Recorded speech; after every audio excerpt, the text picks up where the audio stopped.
Hello guys, may napasya na naman tayong isang bahay at naganda na ako dito sa kanilang kitchen. Napakasimple lang ng kanilang kitchen dito sa kanilang bahay. Tignan nyo naman, napakasimple at napaka-elegante pang tignan. Ang isa sa mga nagustuhan ko dito yung pailaw nila dito sa kanilang wash area. Pag lumapit ka, iilaw na basta yan. Nabili lang daw nila yan sa Shopee. Napakamura lang daw niyan. Yung mga kitchen cabinet nila at hanging cabinet nila dito, gawa pala yan sa mga plyboard. Siyempre, gumamit lang sila dyan ng masilya at pintura at ayos na, maganda ng tignan. Sinilip ko na rin pala yung mga laman ng kanilang mga hanging cabinet dito kung ano yung pwede mong ilagay. Ayan, naglagay sila ng mga Tupperware doon. Dito naman sa ibang cabinet nila, mga grocery naman ng mga laman pala ng mga to. Pag wala ka palang alam iluto, dito ka lang pumunta. Marami kang mailuluto dito, mga dilata. Ayan, ang sasarap pa ng mga pang-grocery nila dito. Ang daming dilata oh. Pwedeng gisa-gisa na lang, sandali lang yon, tapos may ulam ka na. Pag merienda naman or almusal, pwedeng meron silang mga noodles dito, sangkaterba. Ito namang tiles sa kanilang lababo, nagustuhan ko rin to, kulay black siya na plain. Parang hindi dumiin nga ang tignan ng kanilang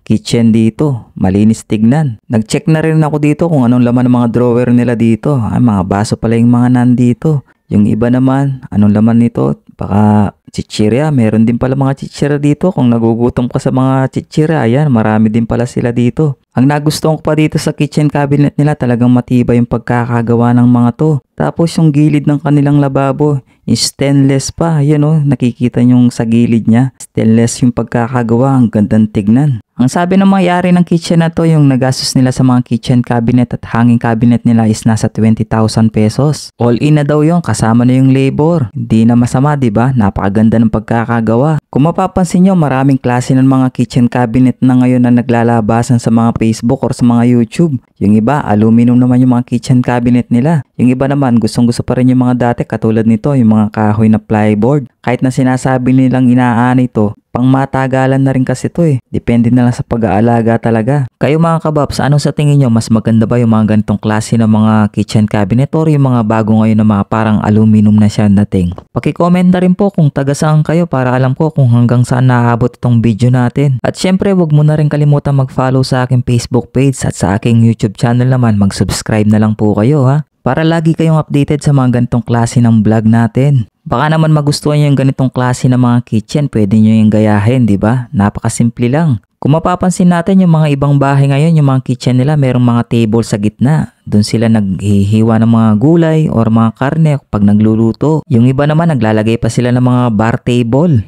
Kahit hindi naman sila nagiinom or wala naman sila mga stock ng alak. Pero para sa akin, okay na tong ganitong klase ng mga kitchen. Napakasimple lang at marami ka na mailalagay. At sana mga kababs na gusto niyo yung ating video ngayon at paki-like and share na rin po. Maraming salamat and God bless. Thank you!